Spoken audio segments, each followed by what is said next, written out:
নমস্কাৰ আপোনালোকক স্বাগতম ফিৰোজ ভিজন চেনেলত। আজিৰ ভিডিঅ'ত আমি আলোচনা কৰিম গৰমকালত ডায়ালিসিস ৰোগীৰ ফ্লুইড কন্ট্ৰোল কেনেকে হেপে খাব লাগিব। ইটো বহুত গুৰুত্বপূৰ্ণ বিষয়।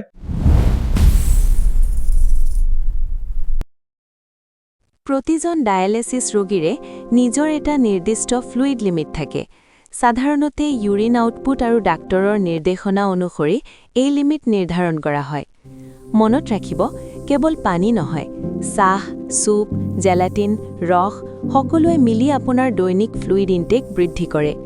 পিয়াহ লাগিলে সদায় পানী খাব লাগিব বুলি নহয়, বৰফ টুকুৰা, মুখ ধোৱা ব্যৱহাৰ কৰি পিয়াহ নিয়ন্ত্ৰণ কৰিব পাৰি।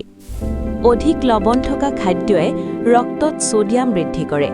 ইয়াৰ ফলত বেছি পিয়াহ লাগে আৰু ফ্লুইড ইনটেক বৃদ্ধি হ'ব পাৰে। হঠাৎ ওজন বৃদ্ধি, পায়ে ফুলা, শ্বাসকষ্ট এইবোৰ ফ্লুইড অভাৰলোডৰ লক্ষণ হ'ব পাৰে। এনে অৱস্থাত সাৱধান হওক। প্ৰতিদিনে ওজন চাওক, প্ৰতিটো পানীয় মাপি খাওক আৰু ডাক্তৰৰ পৰামৰ্শ অনুসৰণ কৰক। সঠিক নিয়ন্ত্ৰণে সুৰক্ষা। গৰম বেছি হ'লেও নিজে নিজে ফ্লুইড বৃদ্ধি নকৰিব। সদায় আপোনাৰ নেফ্ৰলজিষ্টৰ সৈতে আলোচনা কৰি সিদ্ধান্ত লওক। যদি আপোনাৰ চিনাকি কোনোবাই ডায়ালিসিস কৰি আছে, এই ভিডিঅ'টো তেওঁলোকৰ সৈতে অৱশ্যই শ্বেয়াৰ কৰক। Thank U.